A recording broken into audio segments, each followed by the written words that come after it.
All right, so apparently we in war. I'm gonna watch some of the Iran war stuff. I'm gonna see what's going on, and I'm gonna just talk about it.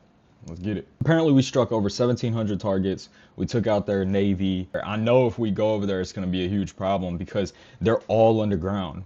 All their bases, all the stuff for their missiles and everything is all underground. U.S. said last night that we're gonna put boots on the ground. Now, I don't know how that's gonna work. I mean, are we gonna be trying to get into those underground bases, and then once we get in, it's just going to be like a huge firefight? Because it seems like they just be sitting there waiting on us. The minute we come into those bases, you know, we're dead. Now that's an outsider looking in, so I don't really know, but it doesn't sound good, you know. And we've already seen gas prices going up. Apparently, I believe it was 20% of the world's oil is basically like gone. So prices are shooting up. You know, America, I don't think this is the time for us to be in a war. It seems like we've been having all types of other issues and we need to worry about our own shit. But hey, here we go. We're fighting wars for other people. Let's get it.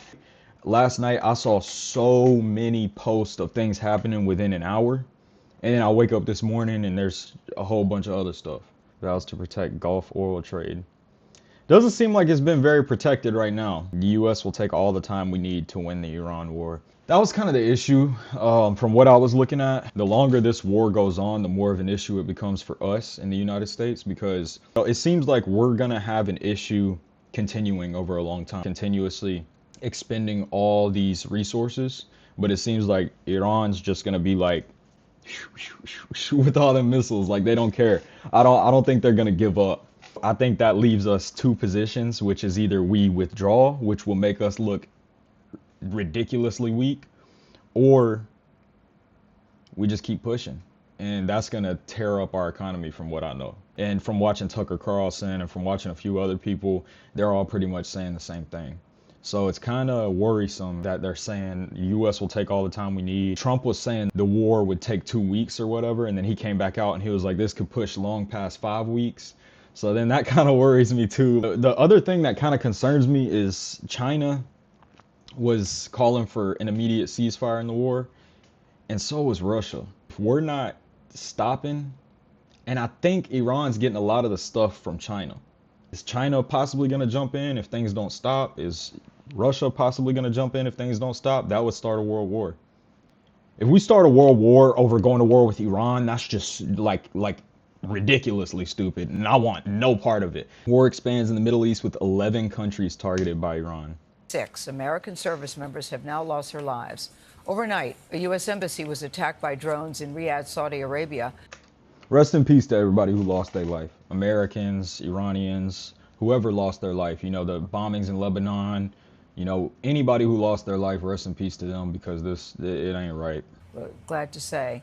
In the meantime, inside Iran, U.S. and Israeli warplanes are continuing their strikes. These satellite images of an Iranian naval base show at least 4 ships on fire, burning for at least 24 hours now. Tony DeCopel leads our coverage from Tel Aviv, a city that's also under attack. Tony, good morning to you. From Tel Aviv. I'm not going to say anything, but I think we all know why we're in this war right now. Gail, good morning. Good to see you, even under the circumstances. We arrived just a couple hours ago, and we've already had 2 sirens to take shelter, meaning 2 rounds of incoming missiles or drones. Not much traffic, as you might expect, on the way in from Jordan either, as more people are trying to get out than trying to get in. And this war only seems to be accelerating. U.S. nationals have been urged to evacuate not only here, but from... Damn! Look at that! 14 countries across the Middle East at this hour, as U.S. officials warn the most significant U.S. airstrikes on Iran may yet be to come, and more American troops are set to arrive in the region. Iran saying it is ready for a prolonged war, but so is President Trump, claiming that while the U.S. military has enough weapons to fight forever, he expects the mission should take 4 to 5 weeks. Shorter than forever, but plenty long enough to lead to big political questions back home. For more on Oliver, yeah, there's a lot of big political questions back home, buddy. From what I've seen, and even Tucker Carlson, a lot of other people are saying we don't have enough to go forever. Nowhere near it. This is going to extremely impact our economy. extremely impact oil prices. Everything is going to be impacted by this. We're joined by our chief correspondent, Matt Gutman. Good to have you here, Matt. Good morning. Thanks, Tony. I think what we're witnessing here is the broadest war the Middle East has ever seen, with Iran targeting 11 countries, including Qatar and Kuwait, with those drones and missiles, many of them capable of taking out an entire apartment building. As just to the north of us, another front has opened up, with Israeli troops moving into Lebanon. With those flashes of fire overnight, explosions rocked Beirut. The war expanding this morning to another front, with tanks and troops, Israel announcing the deployment of ground forces into southern Lebanon. The U.S.-Israeli war with Iran is now entering its fourth day after that surprise strike Saturday on Iran's supreme leader, Ayatollah Ali Khamenei, which also killed dozens of.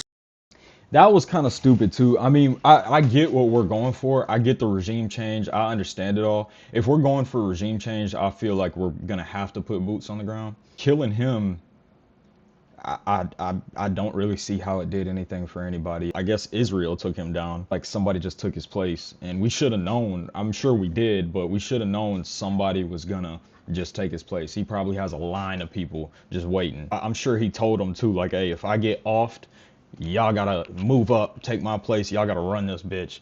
And that's exactly what they're doing. He got killed, and you see what's going on. Everything's getting bombed, everything's getting missile struck. You know, I mean, it's not good.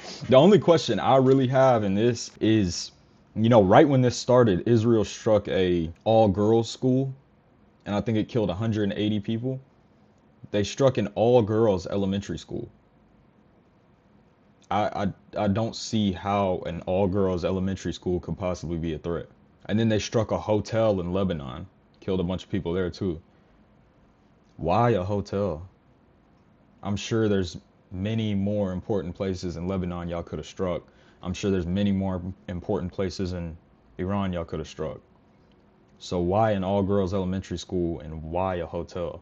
It's almost like you tried to hit the innocent people. Senior Iranian officials.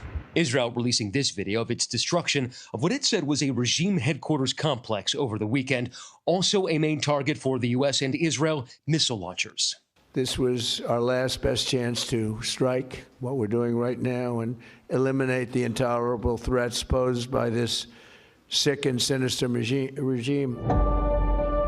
The battered regime tried to broadcast strength today with this propaganda video of their underground stockpiles of explosive drones. Buildings leveled across Iran amidst clouds of dust. I don't think that video was propaganda, because the first time we struck Iran with the stealth bomber, it was a very, very similar video that they sent. It looked different. It was a different tunnel. It had different weapons in the tunnel, and it looked like an underground city.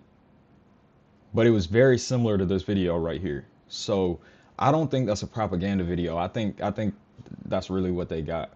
And I think they really just like, hey, fuck around and find out. The wounded lay on rubble-clogged streets. Iran state media claiming nearly 800 people were killed in strikes, over 150 of them schoolgirls in a strike on Minab. Their coffins carried through the streets this morning. That's what I'm talking about. 150 schoolgirls?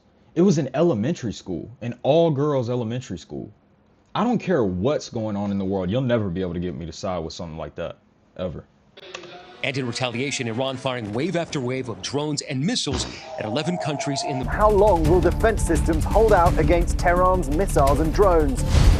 Multiple U.S. embassies shut down across the region as stranded Americans try to get home. Why wasn't there an evacuation plan? The new U.S. military operation in South America, cracking down on... Let's get right to the big story. We are now in the 5th day of this war, and with each day it spreads wider and deeper across the region. American diplomatic missions, energy infrastructure, and civilian targets in 11 countries, all under near constant drone and missile attack.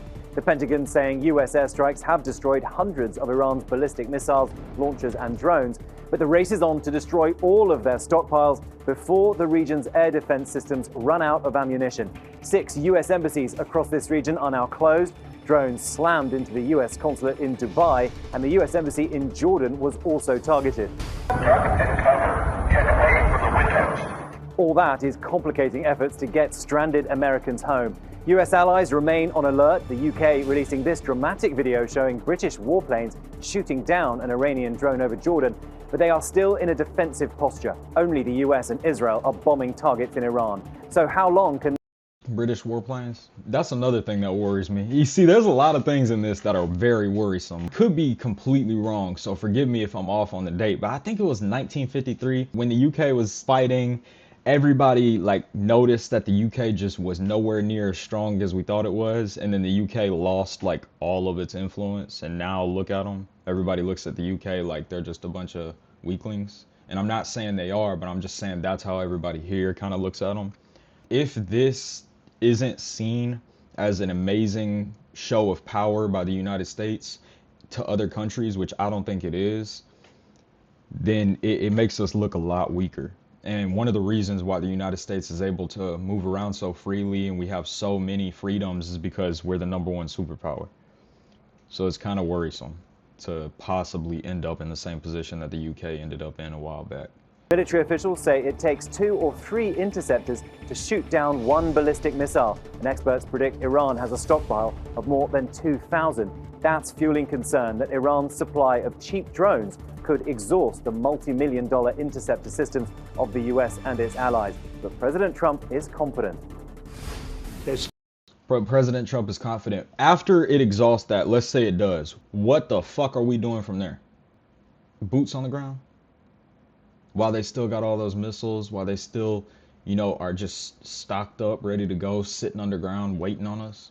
Fellow Americans shouldn't be going into Iran boots on the ground while they're sitting underground waiting on us. US Central Command has now revealed there are now more than 50,000 US troops in this region. That's up from the 35,000 previously reported. This as the Pentagon names 4 of the 6 service members killed in Kuwait. Drones and missiles, in particular at Gulf countries and especially the United Arab Emirates. Meanwhile, you've got this scramble to try and get trapped Americans out. Questions for the president about why there weren't plans in place before the military action was launched. Why wasn't there an evacuation plan? It seems like we went into this war with Iran with zero plan.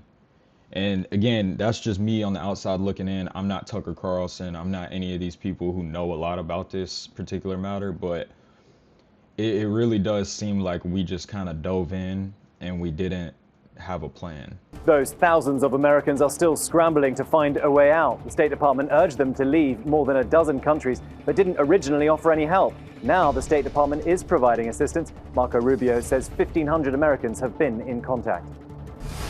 It'll be a variety of methods: charter flights, military flights. I don't even want to listen to him anymore. I can't listen to him anymore because I've listened to him previously, and then he goes back on what he says. He'll say something, and then he'll turn around and be like, I never said that. So, or that's not what I said. I said it like this. And we have it on video of what you said, buddy. So I'm just done with him. I don't want to see him, them big ass ears, or that dumb ass haircut anymore at all. Stupid ass. This is exactly what I'm talking about with Rubio. Yesterday, you told us that Israel was going to strike Iran and that's why we needed to get involved. Today, the president said that Iran was going to get. Yeah, your statement is false. So that's not what I was asked very specifically. Were you there yesterday? Yes, I asked a question. No, were you the one that? Because somebody asked me a question yesterday. Did we go in because of Israel? And I said, you were asking me that follow up, and I said no. I told you this had to happen anyway. We knew that there was going to be an Israeli action. We knew that that would precipitate an attack against American forces. And we knew that if we didn't preemptively go after them before they launched those attacks, we would suffer higher casualties and perhaps even higher those killed. Yesterday, you told us that. Yeah, I ain't listening to him no more at all. Oh my God! Oh my God! Oh, me!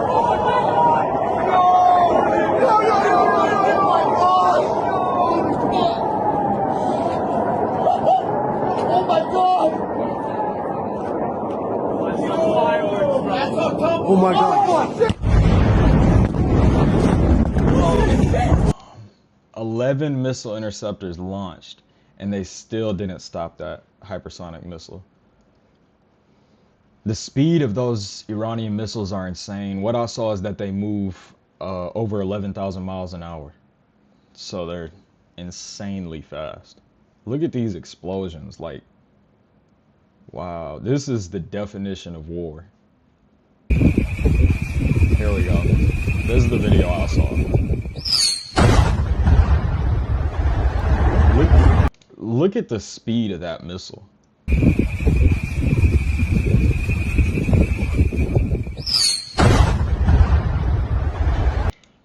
What the fuck are we doing? Why are we even in this, man? What the hell? Let's stay out of shit, man. After this, if we make it through this and if this don't get terrible, let's just stay out of shit. Why we gotta be in everything? Everything. Everything has some type of ties back to the US every single time. Like, motherfucker, leave us out of it. Kim Jong-un offers support if Iran requests it. One missile is enough to erase Israel. What the hell?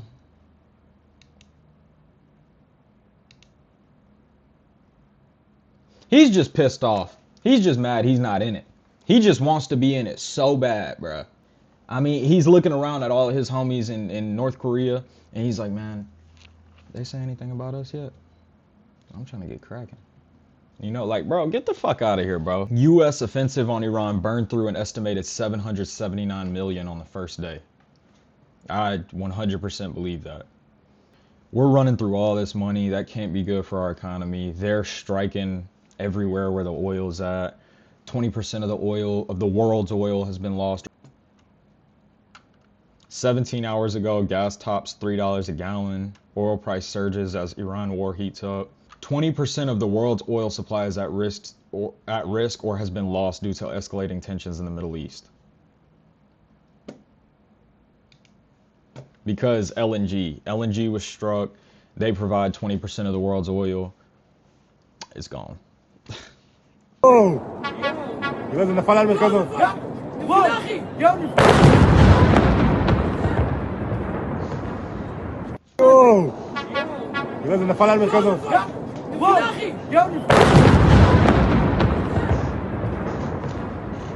Oh shit. I'm not gonna say anything, bro. I'm just gonna I believe it was 1960, an Israeli came over here, took I believe it was our nuclear plans, and then went to jail here in the United States, was extradited to Israel, and no longer went to jail once he was extradited. So, yeah. I know everybody knows this shit, but how in the fuck is Iran any type of threat to the United States? The only thing I've seen is that they were gonna have a nuclear bomb, but from what I've seen, Benjamin Netanyahu's been saying that they were gonna have a nuclear bomb 30 years ago. 30 years ago, he said, Iran is 2 weeks away from a nuclear bomb. 10 years later, 5 years later, 2 years later, every week, Iran's 20 days away from a nuclear bomb. Like, bro, when are they gonna have the damn nuke? They've been supposed to have it 30 years ago, first off. And then second off, even if they had the nuclear bomb, it couldn't reach the United States. So it can't reach us. Stay the fuck out of it. Okay, you're not gonna punch me in the face. You're gonna punch the guy standing next to me at the club in the face. Punch his ass. I don't give a fuck. That has nothing to do with me. The minute you touch me, I'm beating your ass. But punch him all day. Punch him again. I don't give a fuck. The hell? Namely, that continued negotiations were preferable to military action. In the end, however, it looks like Trump sided with Israel over its Arab allies and launched a Go figure. massive military operation against Iran, which has so far hit more than 130 cities, killing at least 787 people, according to the Iranian Red Crescent Society. Unlike in last year's war, Iran retaliated by striking targets across the region, initially aimed at US air bases in the Gulf, before launching drones towards every Gulf country apart from Oman. Iran then started targeting non-military infrastructure, including a port in Abu Dhabi, Saudi Arabia's biggest oil refinery, and airports in Qatar, Dubai, Bahrain, and Kuwait. I mean, that's kind of what happens when you strike an all-girls elementary school. I mean, you think they're just gonna continue to attack military bases, or you think they're gonna start hitting other things? I mean, that's just what's gonna happen. Iran literally told us before going into this war, if we go into this war, they're gonna strike all the Gulf states because that's where all the oil is. They literally told us that. We still went into it. So, I mean, we knew. I'm going to end it here just because I'm done with this shit. You know, I think it's so stupid that we're in this scenario anyway. I say all this, everything that I've said in this video is to say that I'm for America. America should not be in this war. I live in America, born in America, grew up my whole life in America. America shouldn't be in this war. And I don't like that we're not worried about ourselves anymore. It seems like we're no longer worried about what we need to do to keep America the best. It seems like we're more worried about whatever else is going on around us or in the world. We're not really worried about what's going on here. And we should have known Iran wasn't going to go down like Venezuela. We thought Iran was going to go down like Venezuela, but we should have known they weren't. It seems like they care about their country a lot, and they weren't planning on going down without a huge fight. And that's what worries me. It seems like this is going to wage on for a long time. Afghanistan was a 20-year war. Afghanistan is significantly smaller than Iran was. Iraq was a crazy war. Iran is a country of 92 million people. And Israel has killed the supreme leader. Somebody else took over. I guess it's his son. But, once we topple that leadership, I haven't seen any plans of us going in and replacing the leadership or anything like that, kind of like what happened with Maduro in Venezuela. So the question is, what's going to happen to these 92 million people when we completely topple their leadership? Is it going to become a terrorist state like Afghanistan did? Is it going to be where it's ran by terrorists, everybody's getting killed for no reason, all this messed up stuff? Is that what's going to happen? Like, we don't know. And what's going to happen if we run out of ammunition? What's going to happen then? Are we just going to pull out and just say, oh, fuck it? And then we look extremely weak? What are we going to do? It doesn't seem like this is good from any angle whatsoever. It seems like there wasn't a significant threat to the United States, but it seems like this is going to significantly hinder the United States. So why? But yeah, I'm gonna fuck with you.